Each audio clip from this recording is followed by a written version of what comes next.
Hindi nyo napapansin mga kapatid. Voi non lo notate? Ewan ko po sa inyo kung nasubukan nyo na pag umuwi po kayo. Non so a voi, ma magari ci avete già provato. Yung Quando mga voi less siete nelle fortunate, Filippine, yung mga less fortunate sa Pilipinas. quelle persone meno fortunate, Kung nelle tinutulungan nyo po Filippine, sila, se voi li aiutate, ano man ang sasabihin mo, qualunque cosa voi diciate, pakikinggan ka. loro vi ascoltano. Tama? È giusto? Tingnan mo in the secular world. Guardiamolo nel mondo secolare. Can you give me a name na napakayaman sa Pilipinas? Secular. Come on, help Datemi me. un nome ricco nelle Ah? Filippine. Manny Pacquiao. Hindi, secular. Siya ay Christian. Che non sia Christian pala siya. cristiano. Sino mayaman sa atin na hindi Christian? Sorry. Chi è ricco nel nostro Ha? paese? Prosperous. Ha? Henry C. Dito bang tingin? Henry C. Dito bang tingin? Henry C.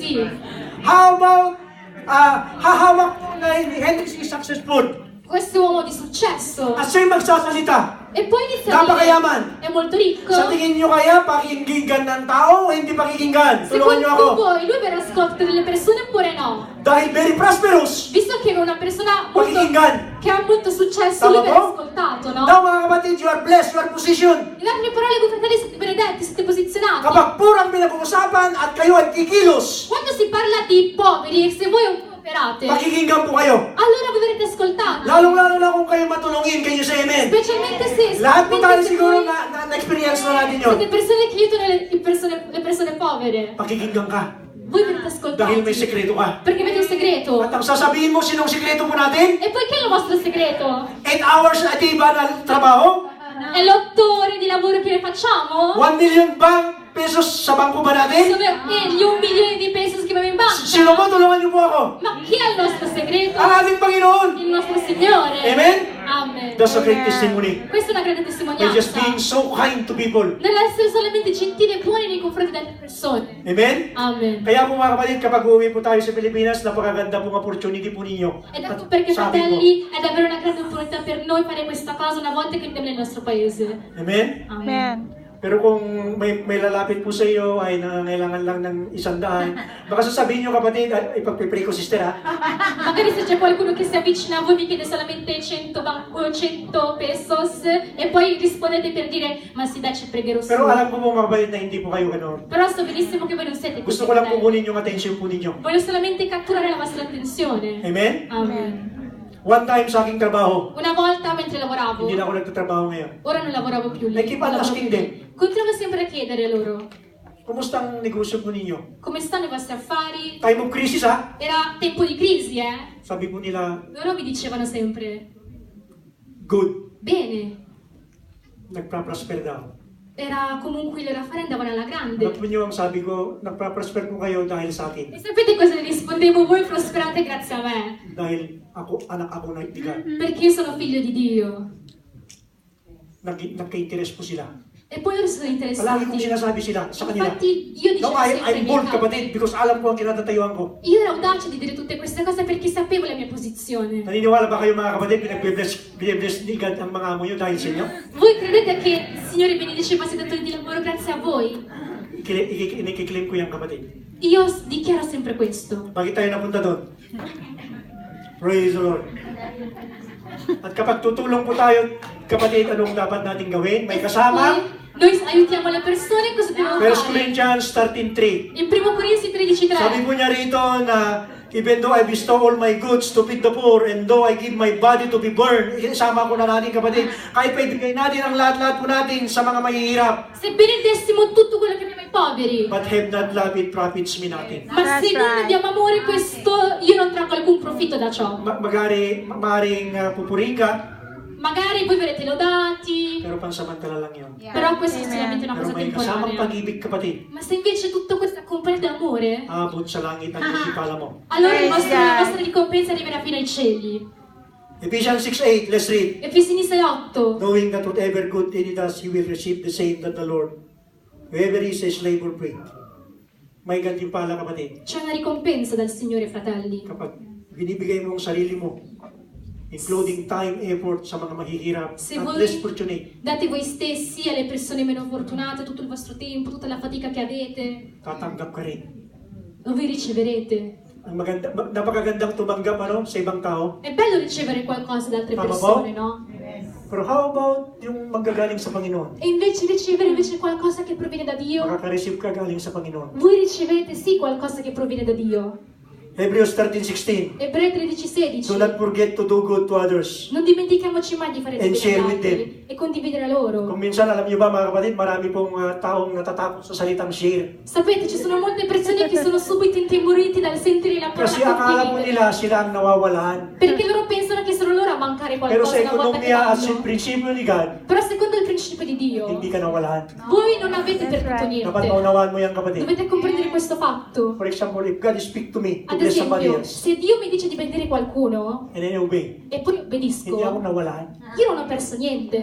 Actually, I'm positioning myself for multiplication. In effetti io sto posizionando me stesso per la moltiplicazione e l'abbondanza. Alam niyo ba mga kapatid, ang paboritong ni God ay multiplication. Sapete, la parola preferita di Dio è la moltiplicazione. Pero mapapakilos mo yan, kapatid, kapag mag-uubay po tayo sa Kanya. Ma noi potremo ricevere questo solamente se noi obbediamo a Next po Lui. tayo. Ito po. Questo, Sa John chapter 1, Giovanni 1, verse 40. versetto 40. Pero Brother Freddy, I am not in position to do that. Yung ginawa ni Peter, ni Paul, at saka yung ni Dorcas. Ma fratelli, fratello I'm not in Freddy, position. io non sono nella posizione che hanno fatto What's queste this one? persone, Pietro, Let's read. Paolo. Andrew, Simon Peter's brother, was with two who heard what John had said, and who had followed Jesus Christ. So ito, read. And first thing Andrew did was to find his brother Simon and tell him, "We have found the Messiah, that is the Christ." Next verse. And he brought him to Jesus. Jesus looked at him and said, "You are Simon and son of John. You will be called Cephas, which when translated is Peter." Ano po ang ginawa ni Andrew, mga kapatid, Cosa ha fatto Andrea na-meet niya si Jesus Christ? quando ha incontrato Gesù Cristo? Kapag pwedeng tulungan niyo po ako, ibalik mo sa verse, sister. Verse 41, 42. Anong ginawa niya? Pinuntahan niya kaagad si Simon. Lui è andato subito da Simone. So ibig niyang sabihin, Quindi- pinuntahan niya si Simon at hinila niya para ganun na lamang ang puso niya na ma-meet niya rin si Jesus Christ. Infatti quando Andrea ha conosciuto Gesù si è recato subito da Simone perché aveva questa grande fame di far conoscere Gesù anche a Simone. Sinong nakakaunawa, kapatid, na kaya po natin gawin itong ginawa ni Andrew? Chi di voi comprende che quello che ha fatto Andrea possiamo farlo anche noi? Amen? Of course, may mga tao na ayaw. Beh, sì, Minsan. certamente ci sono persone che non vorrebbero Pero fare wag po tayong questo. magsawa, kapatid. Ma non dobbiamo mai Ano ibig niyang sabihin stancarci. nito, kapatid? Cosa significa questo? Si Andrew po ay inimbitahan niya si... Andrea ha invitato Simone. Mayroon pa tayong example sa verse 43. Versetto 43. Let's read. And next day, Jesus decided to leave for Galilee. Finding Philip, he said to him, "Follow me."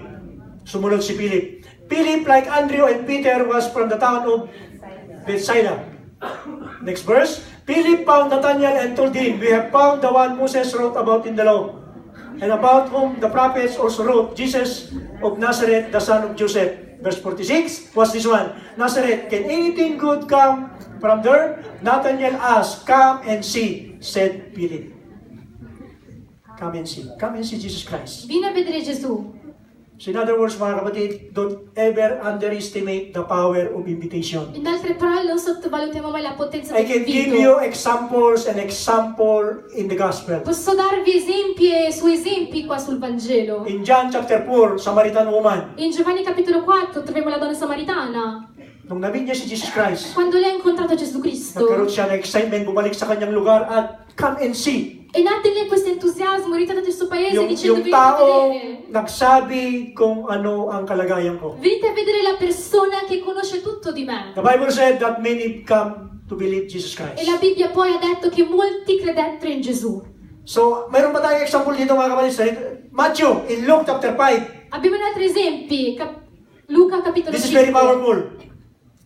Verse 27, let's read. And these things he went out and saw tax collector named Levi sitting at the tax office, and he said to him, "Follow me." Verse 28. So he left all, rose up, and followed him. 29. Let's read out loud together. Ready? Read.